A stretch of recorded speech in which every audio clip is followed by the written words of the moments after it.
Well, welcome into a very exciting episode of The Scene. I am your host, Bubba Startz, and with me today is singer, songwriter, and agent of change, Mark Mowry. Welcome to the show, Mark. Thank you, Bubba. And nice to be here with you and your audience. Hello out there. Yeah, well, it's a pleasure to have you, Mark. We haven't got to see each other in quite a while. We collaborated on a show. Oh, geez, it must have been 7, 8 years ago now, I think. But Yeah. go ahead and for our listeners, kind of give us a little backstory of who you are and what you do now.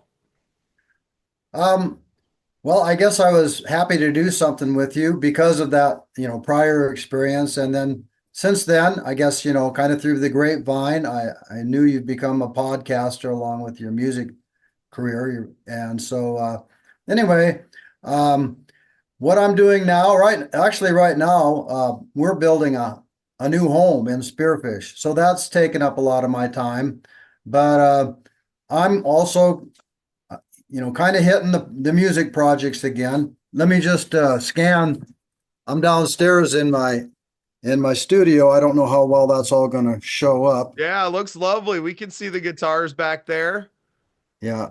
So, um, yeah, right now, I guess one of the things I'm doing is uh, I made a few parodies about current events, mostly politicians and that kind of thing. I hope I'm not, you know, deteriorating in my songwriting craft and that kind of thing. But some of those things can, and maybe as you've talked to other songwriters, the songwriting thing can ebb and flow quite a bit. So I've been in quite of a period of what I might call a lull, and I wouldn't mind changing that. We'll see what the Lord has in store for me, but maybe I'm going to squeeze out another season of my life of being more, active with the songwriting and just performance type stuff. But I'd have taken a break from it. A lot of that since the COVID thing. You know, things really changed around 2020. So, and it Well, and wasn't. and prior to that, it was it in 2018 that you were running and running your political campaign? No, that really began after January 6th, 2021. So it was Um, the 2022 when you really started pushing it in right. that election year. Yeah, Okay. I felt, I don't know if I'll be remembered as the South Dakotan who ran against John Thune, but I know I won't forget it anyway. Well, and and that was a major thing to me. I know listeners of ours know that we have the Patriot Broadcasting Network and that project kind of going as well because we felt a calling to to represent South Dakota values. I think bringing politics to the forefront of what we do. Yes, we focus on arts and music a lot, but I feel that art and politics have always gone kind of hand in hand, and they're both a reflection Yeah, of the culture. right. So I was very proud of you to see you step out into that political theater, and it opened my mind a little bit to what's possible. Maybe even for myself moving forward. I think my record of Right. felonies will probably keep me from ever getting elected, but to be around campaigns and to have real South Dakotans that continue to have real South Dakota values, I think is important. I think what we've exposed from from our senators and the people that, we've been sending to Washington is that they are more Washington than they are South Dakota. And I, Right. I was very proud of you for standing up to that big machine. I mean, these people got millions upon millions of dollars to run against you.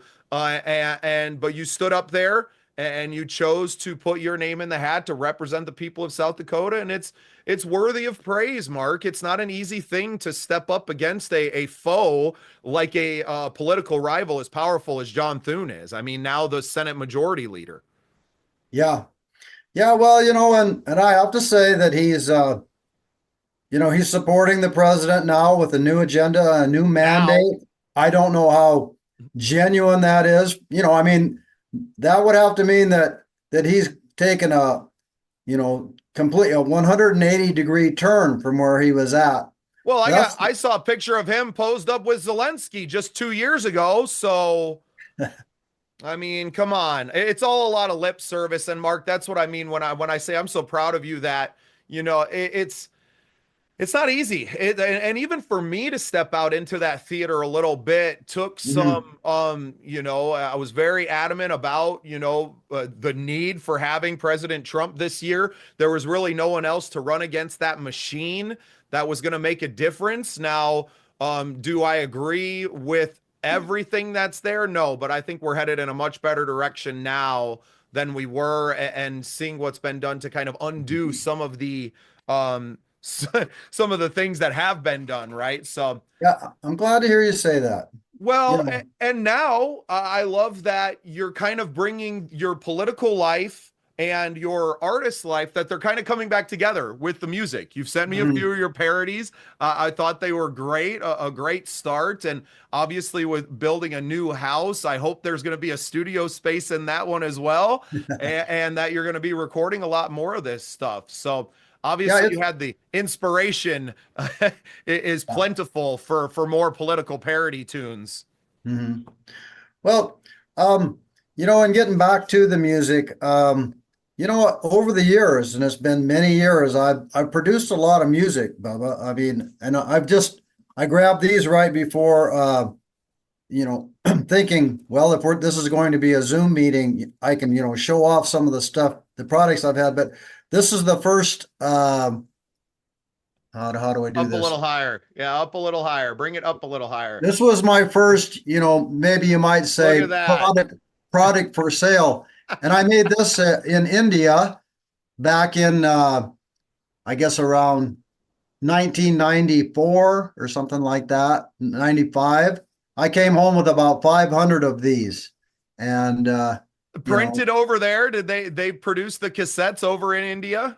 yeah, what had happened is after I became a Christian, I more or less laid down my music, uh, my music ambitions, aspirations. You might say, you know, I made that effort. I mean, or I took that stance, and but then when I got over to India and I was working with a ministry over there, they had a coffee house. I started playing guitar there, and then this grew from that. I found out how cheap it was to do a recording, and it was like, well, that's amazing. It was a 4-track studio, but back in 1993, there was still a lot of the work that was being done was analog. So, but I was right there in that cusp of when everything started going digital and everything. And so, Well, okay. and I had totally forgotten until you brought up the tape that, yeah, I mean, your kids were raised in India for a time, and this Right. whole part of your life. Let's talk about that. Obviously, you're a mission, right? Mhm. To if through Christ, and going into a foreign land. And how long were you guys there, Mark? Well, we're still there because we come and we go, but worn a lot of hats. And Bubba, I've had a million jobs over the years, because in India, I'm in India, then I'm back home, I'm picking up day work. I'm the I'm a gig worker from way back when, before, that that term was even used, I think. You know. Um, just I don't know how long this will take, but I'll try to do a quick synopsis. But I played in bar band from the '80s on, 3-piece, 4-piece, 3-piece uh, bar band, and I was a drummer back then and a vocalist. That band was called um, Out of the Blue, and so anyway, uh, I moved from that into. Then I had my born again experience, and I didn't want to do the club scene anymore. And I had wanted to play guitar for a long time, and I had been playing guitar a little bit, uh, but it just kind of more gelled when I started picking up guitar style that kind of worked for me, singing and playing and everything. And yeah, it helped me also to move towards the songwriting thing. But that's when India came into all that. So anyway, I've always been a songwriter whenever I could, get my hands on a guitar. And those influences, I did want to talk about some of the guitar influences. So I've never really been a heavy duty rocker. I mean, I enjoy rock, but I realized in my playing and everything that I was really into a lot of kind of soft stuff. Uh, like I remember being a fan of Cat Stevens, you know, going way back when, and Paul Simon, Simon Garfunkel, that kind of stuff.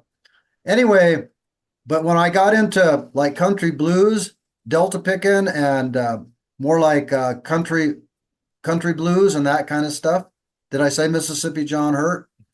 Anyway, I just love that sound, and I kind of picked up on that. So anyway, those years, and then yeah, after making that cassette, I went back to India immediately after making that cassette that I just showed you, with the idea that I would, go to India to produce music. So that hadn't been the primary reason to go, but now I had a new calling. So, and it was, more the digital thing. I worked with some Indian artists, but a lot of the stuff I did, also I used a DR5. Are you familiar with that old DR5 machine? I'm not. No. A multi-tracker. Pretty amazing stuff, back then. But anyway, so then I have this other project. I came back home from India to South Dakota, and there was a guy in Reliance, South Dakota, and he wasn't able to do much because the tracks had already been, made. But he kind of did some editing, put together this jacket cover, and so I knocked around South Dakota.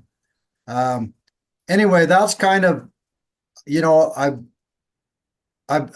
I kind of returned. I never really returned to the club scene very heavily, but when I came back to India from India again, about 2014, I did play a lot, uh, like say like the Firehouse, and quite a bit down on the Southern Hills. We were living in Custer, and there were some nice jam sessions down there too.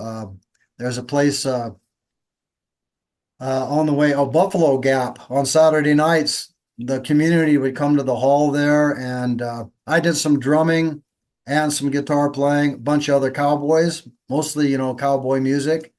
But yeah, I'm covering a lot of ground here. But as I say, always kind of wanted to have my, you know, my toe in the water, so to speak, or whatever, in some fashion. But um, really, when with the COVID thing, that really shut down a lot of things. I mean, even people's attitudes. I started finding out that I was, not intentionally, but being at odds with so many people, and I think it was the virtue signaling that was coming forth. I don't know if you ever felt or any of that or not, but suddenly, it almost felt like, if I wasn't supposed to more or less apologize for my outlook on life, I could just, go eat dirt or something. And so it was, Yeah, yeah, I felt a lot of that too, Mark. And I don't know. I've never been one that cared very much. And yeah, I that's just a good kept way to moving go. forward. I mean, those years are a big reason why my wife and I moved to Tyndall, South Dakota, is because, I was a big Joe Rogan fan. I was listening to his podcast all the Huh. time, and he was obviously in Los Angeles at the time. And hearing those early days, I mean, I started hearing about COVID before it ever really affected anything in South Dakota, right? I was hearing about it in the early parts of January and going, what's going on? And then realizing that there was going to be this flood out of California, and the property was already so expensive in the Black Hills at that time for us, right? Making, That, I think I was making $16 an hour or something when I started out welding, right? This is 2018. I was fresh out of prison. And then I was like, we're not going to be able to afford to buy anything ever. We're paying, $800 to rent this 900 square foot townhouse, and like this isn't living. This is so much. We got to be able to buy something, and we just couldn't find anything. There was nothing. I mean, even the comp we found, the house that we ended up buying was like $85,000 here in our little farm town. And we looked for comparables yeah, around in the hills. We found one that was in Sturgis, and it was completely gutted down to the studs. And a complete fixer upper was going to need another 85 to make it livable, right? And it was like, yeah, we can't afford to live here anymore. And it's only gotten worse since then. Yes, you're right. Yeah, it was more or less, for us to be building a house. I never would have guessed that, at this stage of my life, I'd be building a new house in the Black Hills. But uh, it wasn't the hard times that fell upon us. It was just the opposite. But a big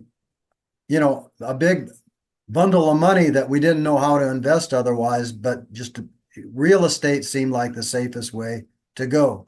So here we are, Black Hills, property owners again. We do have a nice house here in Spearfish. So, but anyway, that's kind of the way we took it. Um, Now, Mark, did you say that you're still traveling back and forth to India to this day? You guys go for a period of time every year then? right, right. I've managed to squirrel away some acoustic guitars in two different places in South India where we go. We assist some people with the education program there. And, by this time, I've never really had much of a pulpit ministry. That never really felt like my calling. And even as a musician, I've never really felt much as being much of a worship leader and that kind of thing. But I'm still a musician. And I mean, I think it takes all kinds of people, right? Um, and all kinds of giftings and all kinds of callings. And I think, sometimes my calling is a little closer, to this space here than, to some of the more heralded positions. But, I love it all. I mean, I love serving the Lord, and I love, being able to be with the people. And in this case, there are children involved that, they're hungry for, to learn English. And and we're kind of strange. We come from the USA and kind of what would you call that? A novelty. Um, I but lived in anyway, Mexico. I lived in the heart of Mexico for a year, Mark. I know all about that feeling. yeah, right. So you get that. And then also there's another place that we go in the Northeast India. So, it's right bordering to Burma, Myanmar. So totally different culture, totally different looking people. But as I say, then I've got what kind of guitar is that called? It's an acoustic and kind of has like a British something about. It doesn't matter. It's a playable acoustic guitar, and I got it squirreled away with a friend there, and hopefully I said, "Hey, play it," and use it. But when I get back there, hopefully I can just grab it and Yeah, sing well, songs. and that's such a tough, like to try and bring a guitar over with you every single time doing Yeah, international flights and everything. Yeah, what a nightmare that would be. I've And got very some. fortunate to have some places, that you can leave things, and I'm sure you have people that are family there to you over all of these years. I mean, Yeah, you don't visit these places and form these relationships without forming a deep, deep bond with all of these people. So absolutely. I think I one was in a of six-piece band over in New Delhi while we were there. Uh, that was called Big Bang Blues. And so, yeah, I was actually kind of a charter member of a band. It's still going. It has a lot different lineup over the years. But a lot of what I was doing then was playing the harmonica because we did have a lot of guitarists. And well, stringed instruments are very popular in India still. I mean, the sitar originates from the Indian peninsula, correct?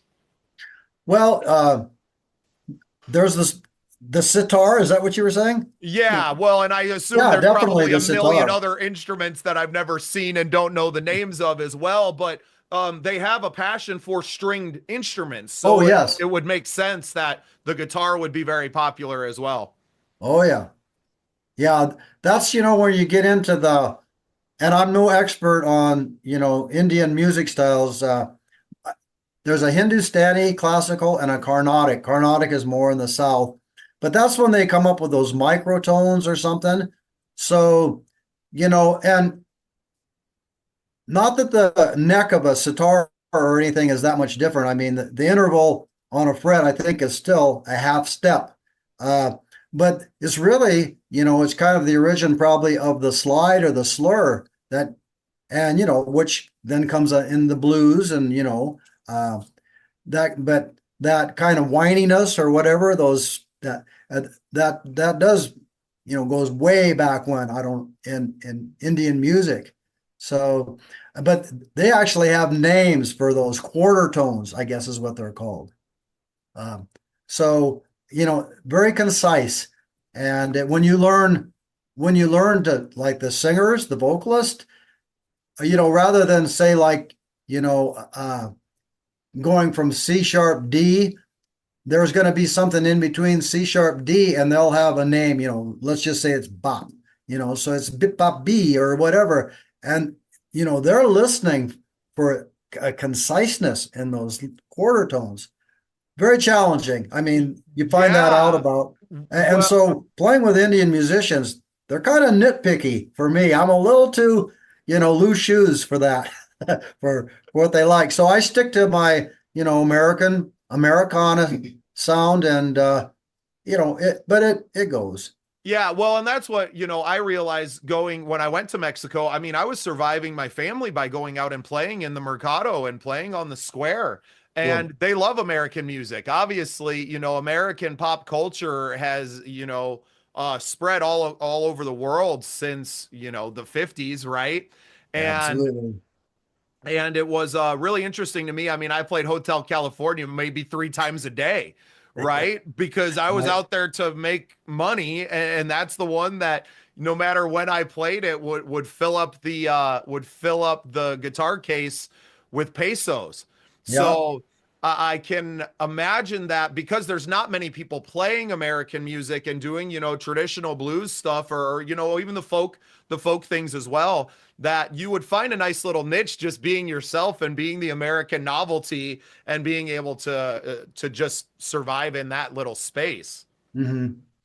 Right. Right. So, yeah, you sometimes you got to give them what they want to hear, although sometimes it can be a challenge. As a songwriter, do they want to hear your songs? I mean, familiarity is a nice thing. So, like a lot of, like I think a lot of performers, I compromise. So, I add some familiar stuff and then throw in some originals here and there, and, hope for the best.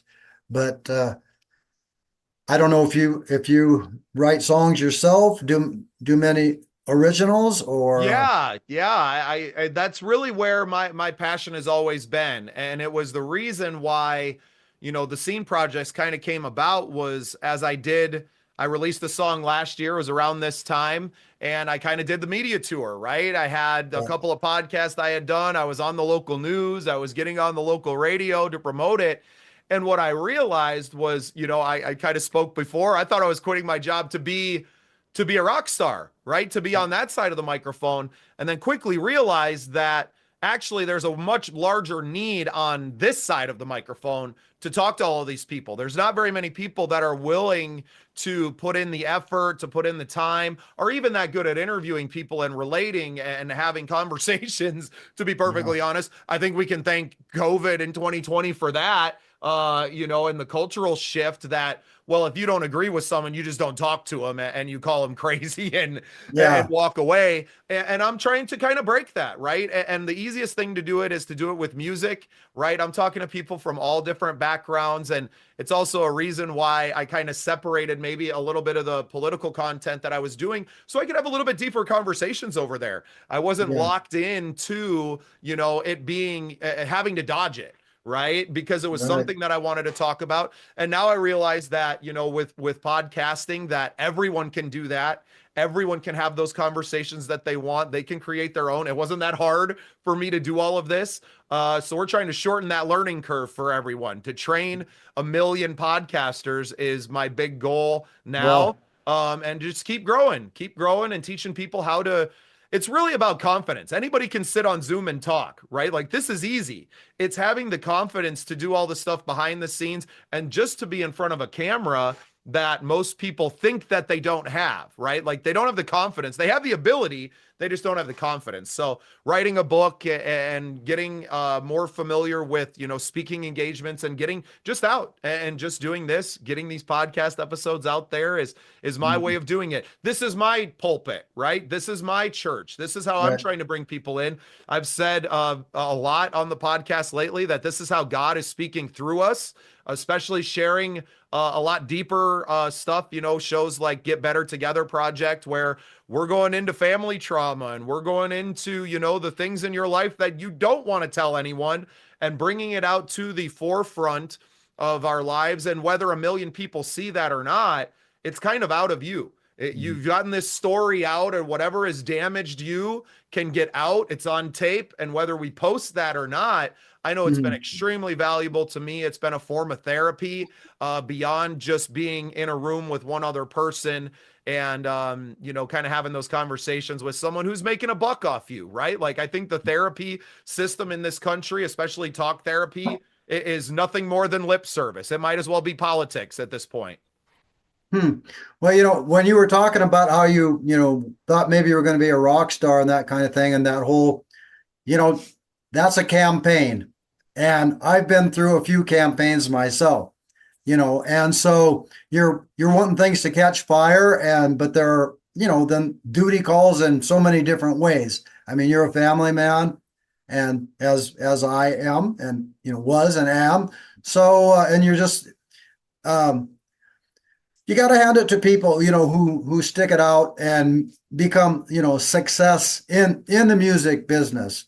But I think, we've kind of made success almost an unreal thing. I mean, a lot of times the collateral damage from a successful music career is, what most healthy people would not want to have to pay that price. No, and I've been very fortunate because I'm still in the music business, right? Like this still is my Absolutely. music success story. In fact, it's opened a lot more doors for me to go and play other shows and play out of state. Yeah. And I'm in the, Twin Cities area more regularly now than I ever dreamed I would be. But Hmm. it's because of the podcast. And finally, when my phone started ringing because people wanted to talk to me all of a sudden, it unlocked that door, right? I had been Right. given the key and was like, oh, okay, this is what makes me valuable to you now.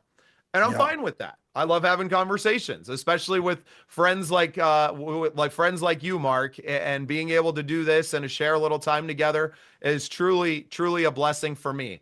I got to get you out of here, but I want you to go ahead and plug anywhere that we can find some of your music and where people out in the Black Hills can go see you play live here soon. Okay. Well, I'll try to wrap it up. I'm known to sometimes be a little long on tongue, but my stuff, my name is Mark Mowry. A lot of the stuff that I do, I've made it into Mark Mowry Music Matters. And so you can find stuff like that on YouTube. Um, there is a video that got quite a bit of play on YouTube. I'm playing with a sitar player, and I'm using the DR5 machine that I mentioned earlier as the drum track. Maybe there's a bass line on it too, but anyway, doing a Mississippi John Hurt song with a North Indian sitar player, and his name is Sanjeev Sirkar. And he's got lots of stuff on YouTube as well. And there might be a little bit of Big Bang Blues stuff from the Delhi. We played at the International Youth Festival involved with the Commonwealth Games. Like 25,000 people in that audience. So that's the biggest crowd I've ever played to. That's amazing. Um, my my music is not really in circulation, but like I apparently have a YouTube channel now. I don't even really know how that works, uh, but that's where I do some of these song parodies. Like one of them is called "Full Pardon," making fun of the full pardon that Joe Biden gave to Hunter instead of And everyone "We promise else. you a rose garden," but my daddy's giving me a full pardon. And then also, I've got music on SoundCloud, and there are quite a few tracks, some of them even going back to that CD, which is back then Stevie Ray Vaughan. You know, I'm not going to claim to be a Stevie Ray Vaughan player, but I am a big fan, and I think he impacted some of my, rock blues sound. So, uh, with just a little bit of looking, you can find out more about me that way. Um, and and I just want to thank you for this opportunity. Like I said, I'm maybe if my phone starts ringing, I'm going to have to give God the glory and you a lot of credit for that, Bubba. Well, Something has gotten a hold of you, or someone has gotten a hold of you, I'd say. well, it's definitely God, and the glory goes there because I didn't ever dream of this until I was living it, and now it fills my dreams every night. So Wonderful. it's coming from somewhere else. I've just been connected. It's funny that actually my next interview is with a woman. She's a MD and a doctor from India. So How very, about very that? much looking forward to this, and now I have some commonality to share with her that I had forgotten about. So, Mark Mowry, thank you so much for being a part of the scene. Most welcome, and thank you.